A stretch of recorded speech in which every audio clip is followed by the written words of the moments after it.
야곱에게 가장 귀한 아들은 요셉이었습니다.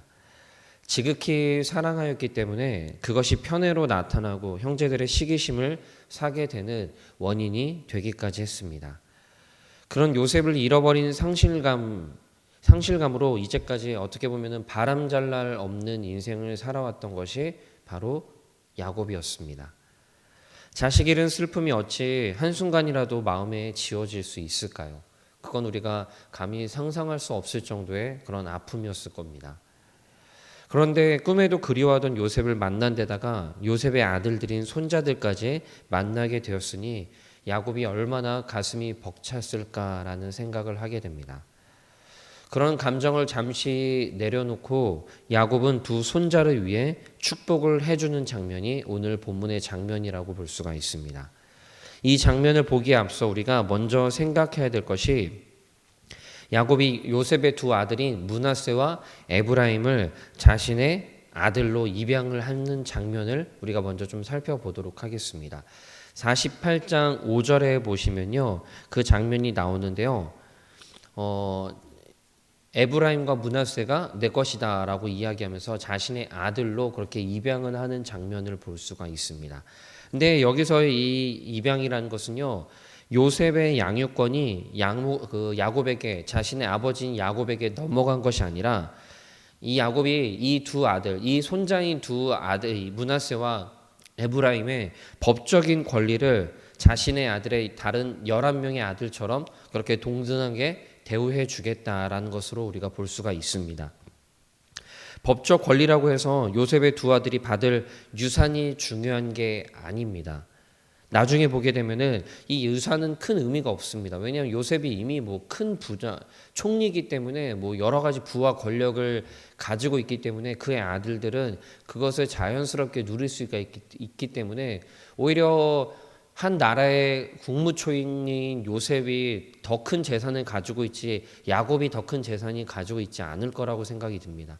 그래서 여기서는 법적 권리가 유산과는 그렇게 큰 돈으로 받는 것은 큰 의미가 없다라고 볼 수가 있고요. 더 중요한 것은 나중에 이스라엘이 한참 지난 후에 다시 가나안 땅으로 들어가게 됐을 때 그 땅을 분배받는 부분, 그 땅을 12지파에게 분배받았을 때 이 법적 권리가 큰 효력을 발휘하는 것을 볼 수가 있습니다. 그리고 오늘 우리가 본문으로 읽은 장면은요, 입양된 두 아들 므낫세와 에브라임을 야곱이 축복하는 장면으로 볼 수가 있습니다. 그런데 우리가 읽듯이 예상치 못한 일이 발생을 했습니다. 요셉은 야곱의 두 아들이 므낫세와 에브라임을 그 가운데 서서 중재자 역할을 하면서 이 자신의 아버지인 야곱 앞에 두 아들을 이렇게 두어서 축복을 받는 장면을 볼 수가 있는데요. 먼저 야곱을 기준으로 오른쪽에는 장자인 므낫세를 두었습니다. 그리고 야곱의 왼쪽 편에는요, 차자인 에브라임을 뒀습니다. 그리고는 야곱이 자신의 아들들로 입양된 두 아들을 크게 번성하게 복을 빌어줄 차례가 되었습니다. 근데 야곱은 나이 들어서 눈이 제대로 보이지 않는 건지 아니면은 중재자의 역할을 했던 요셉이 제대로 중재를 못한 건지 모르겠지만 자신의 손을 그대로 간 것이 아니라 엇갈려 가지고 두 아들을 축복하는 장면을 볼 수가 있습니다.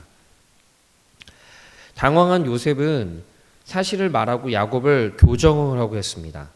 근데 야곱은 이미 그 모든 것을 계획대로 진행하는 것을 볼 수가 있습니다. 지금이야 이게 뭔가 이렇게 엇갈려서 한 것들이 뭔가 크게 대수인가라고 생각할 수가 있겠지만 이건 그리 간단한 문제가 아닙니다. 의미상으로 차자인 동생인 에브라임에게 장자의 축복처럼 더 큰 복을 내려주는 것이라고 볼 수가 있습니다. 우리가 이것을 통해서 살펴볼 수 있는 것은 야곱은 자신의 뜻이 아닌 하나님의 뜻에 따라 복을 빌어주었다라는 것입니다. 19절 말씀에 보게 되면은 그렇게 이야기를 하고 있습니다. 그의 아버지가 허락하지 아니하며 이르되 나도 한다 내 아들아 나도 한다. 그도 한 족속이 되며 그도 크게 되려니와 그의 아우가 그보다 큰 자가 되고 그의 자손이 여러 민족을 이루리라 하리라 라고 그렇게 말하고 있습니다. 야곱은 그것을 의도적으로 하는 것을 볼 수가 있습니다. 실제로 앞으로 역사를 보게 되면요, 지금 이 야곱의 축복처럼 그렇게 실제로 되는 것을 볼 수가 있습니다. 나중에 이스라엘이 북이스라엘과 남유다로 나눴을 때요, 북이스라엘의 주축이 되는 지파가 누구냐면 바로 에브라임 지파입니다. 그래서 때로는요, 성경에 보면은 북이스라엘을 뭐라고 지칭하냐면은 에브라임아 에브라임아라고 이야기하면서 그렇게 지칭하는 모습을 우리가 볼 수가 있습니다. 여러분, 비록 이 야곱의 눈은 어두웠지만 하나님의 뜻에 대한 분별력과 그리고 하나님의 분명한 뜻을 그것을 가지고 있는 사람이 바로 야곱이었다라고 볼 수가 있습니다. 그리고 무엇보다도 당시의 모든 전통과 관습보다도 하나님의 뜻이 우선에 있다라는 것을 분명히 했던 것이 바로 야곱이었습니다. 당시의 전통과 관습에 따르면은 당연히 장자인 므낫세가 더 큰 복을 받고 장자로서 복을 받아야 됩니다. 그러나 야곱은 하나님의 뜻을 분명히 알았기 때문에 하나님의 뜻이 모든 전통과 관습에 우선시한다라는 것을 분명히 알았기 때문에 그렇게 엇갈려서 축복을 내려주는 것을 우리가 볼 수가 있습니다. 그리스도인들은 세상의 모든 가치와 그리고 세상의 모든 뜻보다도 하나님의 가치와 하나님의 말씀을 가장 우선으로 두는 사람들이 바로 그리스도인들입니다. 세상에는 수많은 가치들이 있다라는 것 여러분들 잘 아실 겁니다. 저마다 자신의 가치를 우선으로 두고 자신의 가치 위에 자신의 삶을 만들어가는 게 많은 사람들의 모습입니다. 결국 그리스도인들의 싸움은 가치와 진리의 싸움이라고 할 수가 있습니다. 자신의 방법과 자신의 가치를 옳다고 여기며 살아가고 미친 듯이 그 가치와 그 자신의 방법을 쫓아서 살아가는 수많은 사람들, 대표적으로 우리가 돈을 인생의 가치, 최고의 가치로 여기는 수많은 사람들을 볼 수가 있습니다.